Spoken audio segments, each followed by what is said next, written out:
تجھے۔ خلق کائنات جل جلالہ نے ہمارے آقا صلی اللہ تعالی علیہ وسلم کو وہ عظمت اور وہ کمال عطا کیا کہ آپ کی زندگی کا ہر لمحہ ایسا تابناک ہے اور ہر لمحہ ایسا عظیم الشان ہے، چاہے وہ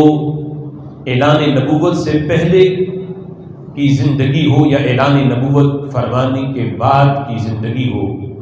زندگی کا ہر لمحہ ایسا عظیم ہے کہ رب ذوالجلال قرآن مجید فرقان حمید میں آپ کی پوری زندگی کی قسمیں اٹھاتا ہے، اور قسمیں اٹھا کے اللہ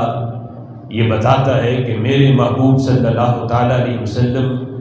کی پوری زندگی میں ایک لمحہ بھی ایسا نہیں کہ جس پہ کوئی اعتراض کر سکے یا جس پہ کوئی اعتراض کرے، کوئی کہہ سکے کہ اس میں یہ عیب تھا، اس میں یہ کمی تھی۔ رب ذوالجلال نے ہر لحاظ سے رسول اللہ صلی اللہ تعالی علیہ وسلم کی زندگی کو وہ عظمت اور وہ شان عطا کی ہے کہ رب ذوالجلال قرآن مجید فرقان حمید میں رسول اللہ صلی اللہ تعالی علیہ وسلم کی زندگی کے ہر لمحے کی قسمیں اٹھاتا ہے۔ آج کچھ لوگ اس لحاظ سے بھی مقام نبوت میں فرق کرتے ہیں، وہ کہتے ہیں کہ نبی کی ایک زندگی وہ ہے جو اعلان نبوت فرمانے سے پہلے کی ہے، اور ایک زندگی وہ ہے جو اعلان نبوت فرمانے کے بعد کی ہے۔ وہ کہتے ہیں وہ ایام اور وہ لمحات اور وہ زندگی جس میں ابھی نبی کو نبوت نہیں ملی یا اعلان نبوت نہیں فرمایا، تو اس وقت نبی ایک عام انسان ہے، جس طرح ہم سے بھول چوک ہوتی ہے، غلطیاں سرزد ہوتی ہیں، اسی طرح اعلان نبوت فرمانے سے پہلے بھی نبی کی زندگی بھی ایک عام انسان کی طرح ہے۔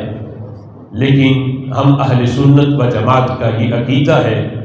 کہ رب ذوالجلال نے جنہیں نبی بنایا، اللہ نے انہیں اعلان نبوت سے پہلے بھی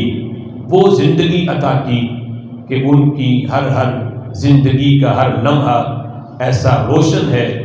کہ اللہ نے انہیں ہر عیب سے پاک اور منزہ رکھا ہے۔ اور یہ ہمارا عقیدہ ہے کہ نبی ولو کان فی بطن امہ،